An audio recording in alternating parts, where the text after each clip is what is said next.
సుమన్ టీవీలో మీ personal and business promotions కోసం కింది నెంబర్కి కాంటాక్ట్ చేయండి. Welcome to Suman TV. నేను విజయ్. ఇంట్లో ఇల్లాలు, ఆఫీస్లో ప్రియురాలు. ఏంటి ఈ టైటిల్ చూస్తుంటే సినిమా అనుకుంటున్నారా? కాదు. లైఫ్లో కాకుండా రియల్ లైఫ్లో ఇలాంటి ఇన్సిడెంట్స్ ప్రస్తుతం నడుస్తున్నాయి.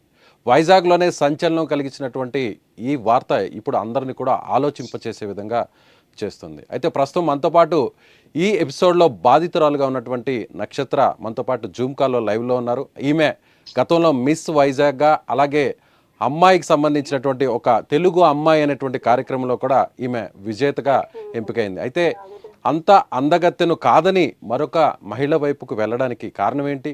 అసలు వీరి కాపురంలో చిచ్చు రావడానికి ప్రధానంగా కారణం ఎవరు? తన భర్త ఎందుకు ఈమెను మోసం చేశారు? 4 సంవత్సరాల నుంచి తనతో ఎందుకు దూరంగా ఉన్నారు? ఇలాంటి విషయాలన్నీ మనతో మాట్లాడడానికి ఆమె లైవ్లో ఉన్నారు. నమస్తే నక్షత్ర గారు. చెప్పండి సార్. నిజంగా బాధాకరం అండి. ఫ్రేమ్లో చిన్న పాపని చూస్తూ అక్కడ మీరు పక్కన పెట్టుకొని, ఈ వయసులో ఆ పాపకి తండ్రి లాంటి వ్యక్తి వేరొక మహిళను పెళ్లి చేసుకొని తమకు దూరంగా ఉన్నాడు అని ఆ పాప ఆలోచిస్తుందంటే నిజంగా మాకు కూడా మీతో మాట్లాడడం చాలా బాధగా ఉంది. అసలు ఎక్కడొచ్చిందండి గొడవ? ఎలా వచ్చింది చెప్పగలరా? సార్ యాక్చువల్లీ మా ఇద్దరికి మ్యారేజ్ 2015 లో అయింది సార్. పాప పుట్టింది 2016 లోని. ప్రతిసారి డౌరీ కోసం లైక్ అలా డబ్బులు కావాలని చెప్పి నన్ను వేధించడం ఫస్ట్ అంతా జరిగింది అదే సార్. దాని తర్వాత కరెక్ట్ కోవిడ్ టైంలో సార్ మా ఇద్దరికి ఎక్కువ డిస్టర్బెన్స్ వచ్చాయి. పబ్జి గేమ్స్ ఆడుకుంటూ అమ్మాయిని ట్రాప్ చేయడం గట్రా చేశాడనమాట. ఆ విషయం నాకు తెలీదు. పాపకి సీరియస్ ఉందని చెప్పినా సరే పబ్జి గేమ్ ఆడివాడు. అది అడిగితే గట్టిగా చురకలు పెట్టేయడం, కాల్ చేయడం, లేదంటే కాలు విరిచేయడం, ఇంకా తన చేతిలో ఏ ఉంటే దాంతో కొట్టేయడం సార్. అది నేను క్వశ్చన్ చేస్తే ఇది కొట్టాడు సార్. ఒకసారి లాస్ట్ విజ్డమ్ టీత్ కూడా నాది ఇరిగిపోయింది సార్ లాస్ట్ టైం. దాని తర్వాత తన ఫోన్ లో కొన్ని చూసాను సార్. ఇల్లీగల్ అఫైర్స్ గురించి దారుణంగా ఉన్నాయి సార్. ఎంత దారుణంగా అంటే ఇంకా నేను మీడియాకి అవన్నీ ఇచ్చాను సార్. అవన్నీ సబ్మిట్ చేసిన అవన్నీ మీరు వినండి ఒకసారి. దారుణాతి దారుణంగా సార్. అబ్బాయికి రోజుకొక వర్జిన్ కావాలంట, రోజుకొక అమ్మాయితో పడుకోవాలని చెప్పుంటాడు. నాతోనే చెప్పున్నాడు ఆ విషయాన్ని. చిన్న పాప ఉంది సార్. తన కోసమని నేను ఇన్ని ఇయర్స్ కూడా అలాగా పేషెన్స్ గా వెయిట్ చేశాను సార్. ఎన్ని విషయాలు, ఎన్ని అఫైర్స్ గురించి తెలుస్తున్నా. తను నాతో కొన్నిసార్లు చెప్పాడు, నువ్వు అసలు సెక్షువల్ లైఫ్ పనికిరావు, నువ్వు ఒక వేస్ట్ వి. ఆ మరి పాప ఎలా పుట్టిందంటే కొంచెం కూడా పాప పుడుతుంది, ఏముంది 2 డ్రాప్స్ వేస్తే ఎవరికైనా పుట్టేస్తుంది అని అంత ఒక నీచమైన మైండ్ సెట్ ఉన్న ఒక వ్యక్తి సార్ మిస్టర్ తేజ త్రిపురాణ. అంత వర్స్ట్ క్యారెక్టర్ అంటే భార్యతోనే వచ్చి నేను ఈ అమ్మాయితో పడుతున్నాను, ఆ అమ్మాయితో నాకు సెక్షువల్ రిలేషన్ ఉందని నాతో చెప్పిన రికార్డ్స్ అన్ని నేను మీడియాకి సబ్మిట్ చేశాను సార్. ఎంత దారుణం అంటే సార్ అసలు లిటరల్ గా నాకు ఈ విషయం ఎప్పుడైతే మ్యారేజ్ అయిపోయి ఒక అమ్మాయిని ఆ ఇంట్లో మ్యారేజ్ అయిపోయి అందరికి వైఫ్ అని చెప్పుకొని మొత్తం అపార్ట్మెంట్ అని తిరుగుతున్నాడు, ఇంకా వేస్ట్ అనిపించింది సార్. ఎలాగైనా ఈ అబ్బాయిని పట్టుకొని మొత్తం సమాచారం చూపించాలి సార్. ఈ అబ్బాయి కానీ మీ భర్త వెంకట సాయి మాత్రం ఏమంటున్నారంటే నక్షత్ర గారు, అది ఆఫీస్కి తను ఆడిషన్కి వచ్చినటువంటి ఒక యాక్టరు, తన వైఫ్ కాదు అని అంటున్నారు. మీరేమంటారు దానిపై? సార్ వైఫ్ కాదంటున్నాడు. మరి ఇద్దరు ఒకే రూమ్ లో పడుకుని ఉన్నారు, ఒకే బెడ్ మీద పడుకుని ఉన్నారు. మేము మొత్తం మీడియా ఒక్కసారిగా వెళ్ళి రికార్డ్ చేసినప్పటికీ ఆ అబ్బాయి వెంటనే మీడియాకి ఇచ్చిన statement she my wife, yes she my wife అన్న స్టేట్మెంట్ ఉంది. ఒకసారి గో థ్రెడ్ సార్, ఒకసారి చూడండి. అది తన వైఫ్ అని తన నోటితో తనే ఇచ్చిన స్టేట్మెంట్. ఆ అమ్మాయి కూడా సార్. అంటే ఆమె ఎప్పటి నుంచి పరిచయం అంటారు? వెంకట సాయికి ఎప్పటి నుంచి పరిచయం? 2 years నుంచి పరిచయం అని తెలుసు సార్. 2 years నుంచి. ఓకే, 2 సంవత్సరాల పరిచయం తనతో. మ్యారేజ్ ఎప్పుడైందంటారు? రీసెంట్ గానే అయిందండి సార్. ఒక 9 months అవుతుందని చెప్పి. అవును, ఇన్ని రోజులు ఎందుకు సైలెంట్ గా ఉన్నారు నక్షత్ర గారు? మీరు చాలా కాన్ఫిడెంట్ గా ఉన్నారు, చాలా ధైర్యంగా ఉన్నారు. గతంలో కూడా మీరు చెప్పండి. నాకు తెలియదు సార్ ఇల్లీగల్ అఫైర్స్ ఉన్నాయని తెలుసు. మా మావయ్య గారికి ఎన్నోసార్లు ఫోన్ చేసి అడిగాను, మాయ్ గారు తేజ ఎక్కడున్నారు చెప్పండి. ఎందుకు అడిగాను అంటే ఆఫీస్ లో సస్పెండ్ అయిపోయాడు అనే విషయం నాకు తెలిసింది సార్ రీసెంట్ గా. వెంటనే ఆయన ఫోన్ చేసి అడిగాను ఎక్కడుంటాడంటే ఏమోనమ్మా నాకు తెలీదు. సొంత కన్న తండ్రి ఆ అబ్బాయి గురించి ఎక్కడో తెలియదు అంటే వెంటనే నేను కనుక్కోవడం మొదలు పెట్టాను సార్. నేను మొదలు పెట్టిన తర్వాత నాకు తెలిసిన విషయాలు, ఒక అమ్మాయిని పెళ్లి చేసుకుని ఆ అమ్మాయితో లివింగ్ ఉంటున్నాడు, వైఫ్ అని చెప్పుకొని మొత్తం అపార్ట్మెంట్ అంతా మాకు వచ్చి స్టేట్మెంట్ ఇచ్చింది సార్. కింద వాచ్మెన్ తో సహా పైన ఉన్న ఫ్యామిలీస్ అందరూ వచ్చిన స్టేట్మెంట్ ఏంటంటే ఆ అమ్మాయి వైఫ్ అని చెప్పే మాకు చెప్పున్నాడు అని. మీరే వరకట్నపు వేధింపులు కేసులు పెట్టారు, ఆల్రెడీ ఇష్యూ కూడా కోర్టులో ఉంది. ఇప్పుడు ఈ విధంగా వచ్చి రప్చర్ చేయడం, ఇలాంటి ఇష్యూ చేయడం ఎంతవరకు సమంజసం అని ఆయన ప్రశ్నిస్తున్నారు. అవును సార్, అవును సార్. వరకట్న వేధింపులు అంటే ఏంటి సార్? మిమ్మల్ని వేధించడం. ఆయన చెప్పిందంటే ఎలా నా నన్ను డబ్బులు కావాలి అని చెప్పిన దాన్ని నేను భరించాను సార్. నేను భరించాను. అలాగే పోషించాను సార్. అంతే, ఎంత అడిగితే అంత అప్పులు చేసి మరి తెచ్చిచ్చారు సార్ మన తల్లిదండ్రులు. కానీ ఇల్లీగల్ అఫైర్స్ పెట్టుకొని నన్ను మోసం చేసేసి 10 మంది అమ్మాయిలతో అబ్బాయి అనే మాట ఏంటి తెలుసా సార్? ఇంకొకటి, రోజుకి ఒక వర్జిన్ కావాలంటే సార్. ఇలాంటి నీచమైన మగాడు ఎక్కడైనా ఉంటాడండి? భర్త అని చెప్పుకోవడానికి కూడా చాలా సిగ్గు చేటుకుందండి. రోజుకి ఒక వర్జిన్ కావాలని ఎంత మంది అమ్మాయిలతో చెప్పాడు, నాతో చెప్పాడు సార్. ఈ విషయాన్ని వాళ్ళ పేరెంట్స్ ఏమని అంటారు సార్ ఇలాంటి? వాళ్ళ పేరెంట్స్ దృష్టికి తీసుకెళ్లారా మీరు ఏంటారు ఈ విషయాన్ని?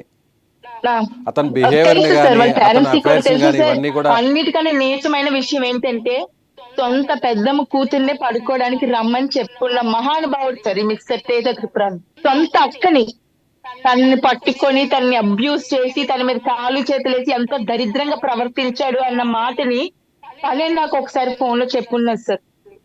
మీరు లవ్ మ్యారేజ్ చేసుకున్నారు కదండి వెంకట సాయిని, అసలు పరిచయం ఎలా ఏర్పడింది? మరి అలాంటి వ్యక్తి ఇప్పుడు మీరు చెప్తున్నట్టుగా సార్ అతన్ని మా ఇద్దరికి ఒక ఆడిషన్ లో పరిచయం సార్. అప్పుడు కనుక్కోలేకపోయారా ఇలాంటి వ్యక్తి అనేటువంటి విషయాన్ని? అప్పుడు గ్రహించలేకపోయారా మీరు? లేదు సార్, మాకు ఎక్కువ గ్యాప్ కూడా లేదు సార్. తను వెంకటేశ్వర స్వామి మాల వేసి నా అంత పతివ్రత గాని నా అంత లాయల్ మగాడు గాని ఎవడు ఉండడని నన్ను నా ఫ్యామిలీని నమ్మించారు సార్. వాళ్ళ ఫ్యామిలీ కూడా మేము ఉన్నాం కదా, మేము అబ్బాయి చాలా మంచోడు ఇది అది అంటే మేము ఇంతకన్నా బెటర్ దొరకదేమో, నేను లవ్ చేశాను మా పేరెంట్స్ కూడా ఇంక నా మాటకి అగ్రీ అయ్యారు సార్. అగ్రీ చాలా బాగా పెళ్లి కూడా చేశారు సార్. దాని తర్వాత ఆఫీస్ లో కూడా సార్ చాలా బ్యాడ్ నేమ్ సార్. ఏముందో మనకి తెలియదు, full bad name sir. Office లో ఒక డిసిప్లిన్ యాక్షన్ ప్రకారం సస్పెండ్ చేస్తారు సార్ ఇప్పుడు. అవును, ఇంత ఇష్యూ నడిచాక మీరు ఆల్రెడీ నేవీ అంటే ఒక డిసిప్లైన్ గా ఉన్నటువంటి జాబ్ చేస్తున్నాడు అతను, ఇంజనీర్ ఆల్రెడీ. సార్ బోల్డ్ అంత కట్నం ఇచ్చాం సార్, ఆడపడుచు కట్నం ఇచ్చాము, కార్ ఇచ్చాము, ఇల్లు ఇచ్చాము, వాట్ నాట్ సార్, అన్ని ఇచ్చాము. బట్ స్టిల్ తనకి ఏంటి అంటే సార్, కామ పిచ్చోడు సార్, సెక్చువల్ అసలు అది లేకపోతే చచ్చిపోతాను అన్నట్టు మాట్లాడతాడు సార్. Womaniser worst sir. ఒక్క విషయం నేను స్ట్రైట్ గా అడగాలనుకుంటున్నాను సార్. చెప్పండి. సార్ ఈ అడల్టరీ అనేది లీగల్ ఎందుకు చేశారు సార్? ఇలాంటి మగాళ్ళని పెంచి పోషించడానికి సార్. అడల్టరీ లీగల్ చేసేసి నాలాంటి ఆడపిల్ల జీవితాలు రోడ్ మీదకి వచ్చేయడానికి సార్ అడల్టరీ లీగల్ చేశారు. మేము పోలీస్ స్టేషన్ కి వెళ్ళిన వాళ్ళు చెప్తున్న మాట, వాళ్ళైతే మేము ఏం చేయలేమమ్మా బికాస్ అడల్టరీ లీగల్ అయిపోయింది, నీకు ఇంకేమైనా ఫేవర్ కావాలంటే చెప్పు అంటారు. ఇంకేం కావాలి సార్? నా భక్తే చెడు వ్యసనాలకు గురయ్యాడు, రెడ్ హ్యాండెడ్ గా పట్టుకున్నాం సార్. తనకి కౌన్సిలింగ్ లాంటి చేయడం లాంటిది ఏమన్నా చేశారా పోలీసులు ఏమన్నా? నక్షత్ర గారు, మీ పేరెంట్స్ కానీ పోలీసులు కానీ కౌన్సిలింగ్ లాంటి చేయడం తప్పు అని ఇద్దరిని కలిపే ప్రయత్నం 2 ఏమన్నా years చేశారా? బ్యాక్ దిశలోని కౌన్సిలింగ్ ఇచ్చారు సార్. దిశలో కౌన్సిలింగ్ ఇచ్చినప్పుడు తనకు తెలిసిన పోలీసులతో ఫేవర్ చేయించుకుని తన తరపున మాట్లాడించారు సార్. నా తరపున కూడా ఆ రోజు ఎవరు మాట్లాడలేదు సార్. చాలా అంటే ఎంత అన్యాయం అంటే సార్, ఒక ఆడపిల్ల జీవితాన్ని ఇంత దరిద్రంగా ఇంత రోడ్డు మీదకి లాక్కుని ఎలా వచ్చేస్తారు సార్? చెప్పండి సార్, ఒక మాట నాకు అర్థం కావట్లేదు. పొద్దున్న నుంచి తిండి తిప్పులు లేకుండా నా కూతురు పట్టుకొని ఇలా ఇక్కడ కూర్చొని మీరు ఆర్డర్ చేసుకుంటున్నాను సార్. ఏం చేయమంటారు చెప్పండి సార్ కొన్ని ఒక్కసారి. పేరెంట్స్ ఏమంటారండి? వాళ్ళ పేరెంట్స్ తల్లిదండ్రులు ఏమంటారు? మా మమ్మీ క్యాన్సర్ సర్వైవల్ సార్. అయినా వచ్చారు సార్, ఆమె నా కోసం పోరాడడానికి వచ్చారు సార్. నిజంగా బాధాకరం నక్షత్ర గారు. తప్పొకలు చేస్తే శిక్షకులు అనుభవిస్తున్నాం సార్. ఎందుకు సార్ సుప్రీంకోర్టు అలాంటి తీర్పులు తీసుకొచ్చింది? ఎందుకు సార్ చెప్పండి? అడల్టరీ లీగల్ అని ఎక్కడ సార్? ఎందుకు సార్? అంటే ఇంకా పెళ్లిళ్ళు పెద్దకి ఎందుకు సార్? పెళ్లిళ్ళు పిల్లలు అవసరం లేదు సార్ సమాజానికి. ఎవరికి నచ్చినట్టు వాళ్ళతో తిరగమనండి సార్. ఫారిన్ లో ఎవరికైనా సార్ పెళ్లి అయితే నీతి ఉంటుంది సార్. ఫారిన్ లో పెరిగాం కదా అని ఎవరితో పడితే ఆడితో వెళ్ళిపోతే ఏ పిల్లం కూడా ఒప్పుకోదు సార్. అలాంటి ఎవరు ఒప్పుకోని విషయం సార్. అలాంటి లీగల్ అని చెప్పేసి ఇంత దరిద్రానికి ఓడికట్టి అలాంటి లైఫ్ రోడ్ పడేసారు సార్. నా పరువు అంతా పోయినట్టే కదా సార్ ఇప్పుడు. నిజంగా మీ విషయంలో జరగడం మాత్రం చాలా బాధాకరం. ఎందుకంటే ప్రేమించి పెళ్లి చేసుకున్నారు, నిజంగా ఒకే ఇండస్ట్రీకి సంబంధించినటువంటి వ్యక్తులు. అయితే ఇప్పుడు ఈ విధంగా మిమ్మల్ని మీ పాపని కూడా వదిలేసి బయటకు రావడం అనేది, అందులోనూ వేరే మహిళతో కూడా అతను నిజంగా అక్రమ సంబంధం పెట్టుకొని ఈ విధంగా హింసించడం నిజంగా బాధాకరం. అయితే నక్షత్ర గారు, ఫైనల్గా మీకు ఏం న్యాయం జరగాలని కోరుకుంటున్నారు? ఏంటి మీ డిమాండ్ ఏంటి అసలు? సార్ డిమాండ్స్ అంటే నాకు వాళ్ళ నుంచి చాలా థ్రెట్ ఉంది సార్. నేను ఇలా చేసినందుకు నాకు అక్కడే చెప్పారు సార్, మీడియా ముందే, నీ అంత తేలుస్తాము, నీ ఫ్యామిలీ అంత తేలుస్తామని చెప్తున్నారు సార్. నాకు చాలా థ్రెట్ ఉంది సార్. అండ్ ఇంకొక విషయం సార్, మీకు ఒక్క విషయం చెప్పాలనుకుంటున్నాను. ఆ, దిశలో కానీ సార్ ఉమెన్ ప్రొటెక్షన్ అంటారు కానీ ఎక్కడ ఉమెన్ ప్రొటెక్షన్ లేదు సార్. కావాలి నిజంగా అమ్మాయి చేస్తే వస్తారు సార్ క్యాండిల్ ర్యాలీ అని పట్టుకొని. అప్పుడే సార్ చర్చకి న్యాయం ఎందుకు సార్? చర్చకి న్యాయం జరగవు సార్. కానీ అక్కడ చర్చకి మహిళా న్యాయం పోలీసులు కావాలంటే ఆల్రెడీ అప్పుడు ఉంటారు ఎందుకు కదా సార్ నక్షత్ర గారు, అక్కడ ఆల్రెడీ దిశ పోలీస్ లేదు స్టేషన్ లో సార్, మహిళా మహిళా అధికారులు సంఘాల ఉంటారు. దగ్గరికి వెళ్ళలేదు, పోలీసుల దగ్గరికి వెళ్ళలేదు. అందరూ అదంతా లీగల్ అమ్మా అంటున్నారు. అంటే అదంతా లీగల్ అంటే పెళ్లి చేసుకున్నాను ఏమైపోతుంది సార్? నేను డైవోర్స్ కూడా పిటిషన్ వేయలేదు. డైవోర్స్ కాకుండా దాన్ని పెళ్లి చేసుకున్నాడు సార్. కానీ తను ఏమంటున్నారంటే అది మీరు అది మీరు అది ఆల్రెడీ కాదు సార్. డైవర్స్ కి నాకు అప్లై మీడియా చేశారు, సపోర్ట్ ఇష్యూ లేకపోతే నాకు కోర్టులో ఉంది. సుమన్ టీవీ సార్ మెయిన్ గా హెల్ప్ చేసింది Suman TV sir. Suman TV లేకపోతే ఈ రోజు నా పొజిషన్ వేరే రేంజ్ లో ఉండేది సార్. ఎందుకంటే నేను మెంటల్ గా క్రూవెల్టీ చూపించేసారు నాకు. నేను సూసైడ్ అటెంప్ట్స్ కూడా చేశాను సార్. నేను భరించలేకపోయాను. స్నాప్చాట్స్ నాకు కనబడేలాగా వాళ్ళ పర్సనల్ పిక్స్ పెట్టి నన్ను మెంటల్ హరాస్మెంట్ చేశారు సార్. ఎంత మెంటల్ టార్చర్ సార్ ఒక ఆడపిల్లకి, ఒక భార్యకి. చెప్పండి సార్. నాతో పాటు నా తల్లికి కూడా నేను సపోర్ట్ చేస్తున్నాను సార్. నేను ఇంట్లో ఉంటాను, నన్ను చూసి వేసుకొని ఉండేది సార్. ఎవరికి నా వల్ల మనశ్శాంతి లేదని కనీసం తను ఈ 4 years లో పాపను చూడడానికి కూడా రాలేదంటారా? ఆలోచించలేకపోయాను. నక్షత్ర గారు బాధపడొద్దు, కొంచెం ధైర్యంగా ఉండాలి. మీరు ఇలాంటి టైంలోనే కొంచెం ధైర్యంగా ఉండాలి. పాప కోసం, పాప భవిష్యత్తు కోసం, ఆమె ఫ్యూచర్ కోసం. మీరు ఇలా చెప్పండి సార్. అడల్టరీ లీగల్ అని ఎందుకు సార్ పెట్టారు? ఇలా మమ్మల్ని చంపేయడానిక?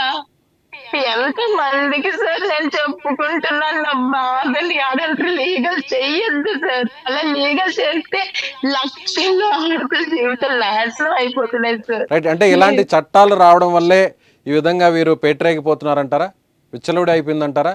మీ భర్త లాంటి చేసేటువంటి ఇలాంటి నాలాంటి ఆడపిల్లలు ఎంత మంది మగ్గిపోతున్నారు సార్. పోలీస్ స్టేషన్ చుట్టూ తిరగడమే తప్ప సార్. నేను ఈ రోజు చెప్తున్నాను, ఎటువంటి న్యాయం పోలీస్ స్టేషన్ లో జరగదు. జరగదు సార్. నేను దిశలో 2 సంవత్సరాలు నమ్మకమే తిరిగాను లేదంటారు సార్. అసలు? ఏమీ కోర్టు జరిగింది కోర్టుల సార్. మీదే ఆ నమ్మకం అబ్బాయి లేదంటారు? ఫవర్ గానే మాట్లాడారు. ఈ టౌన్ లో మాత్రం ఇప్పుడు సీఏ గారికి నేను ఎప్పుడైతే కంప్లైంట్ ఇచ్చానో ఆయన స్పెషల్ యాక్షన్ తీసుకుంటాను అన్నారు.